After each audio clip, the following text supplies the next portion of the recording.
भगतसिंग यांनी महाविद्यालयीन वयात शेतकऱ्यांच्या प्रश्नांसाठी लढा दिला, सभागृहात आवाज उठवला. तरुण वयात शेतमालाच्या हमीभावाबद्दल, शेतकऱ्यांच्या कर्जमाफीसाठी संघर्ष केला. त्यांचा आदर्श डोळ्यासमोर ठेवून शेतकऱ्यांसाठी लढा सुरू आहे. मात्र आज 100 वर्षांनंतरही शेतकऱ्यांचे प्रश्न सुटले नाहीत, तर अधिक जटिल झालेत. आजही विवंचनेतून शेतकरी आत्महत्या करीत आहेत.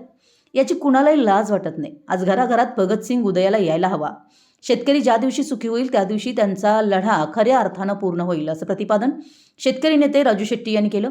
पुणे सरहद्द संस्था व कृष्णा पब्लिकेशनच्या वतीनं आयोजित युगद्रष्टा भगतसिंह राष्ट्रीय पुरस्कार 2026 व भगतसिंगांच्या जीवनावरील युगद्रष्टा भगतसिंग पुस्तकाचं प्रकाशन समारंभात ते बोलत होते.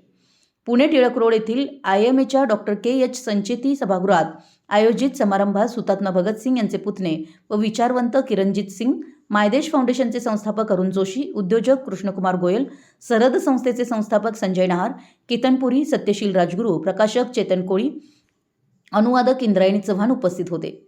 यावेळी पुढे बोलताना माजी खासदार राजू शेट्टी म्हणाले की शेतकरी चळवळीत ज्यांचा आदर्श घेऊन उतरलो त्या भगतसिंगांच्या नावानं मिळत असलेला पुरस्कार हा खूप मोठा सन्मान आहे. मला खात्री आहे की मी त्या काळात असतो तर भगतसिंग, राजगुरू आणि सुखदेव या क्रांतिकारकांच्या सोबत काम केलं असतं. मलाही कशाची भीती वाटत नाही. संजय नहार म्हणाले की शालेय जीवनात शिकवलेला भगतसिंग वेगळा होता, प्रत्यक्षात साहित्यातून अनुभवलेला भगतसिंग वेगळा आहे. अरुण जोशी यांनी भगतसिंग यांच्या जीवनावरील पुस्तकाचं मराठीत भाषांतर तरुणांसाठी उत्साहवर्धक आहे. भगतसिंगांच्या परिवाराचं योगदान किती मोठं आहे ह्या पुस्तकातून समजतं.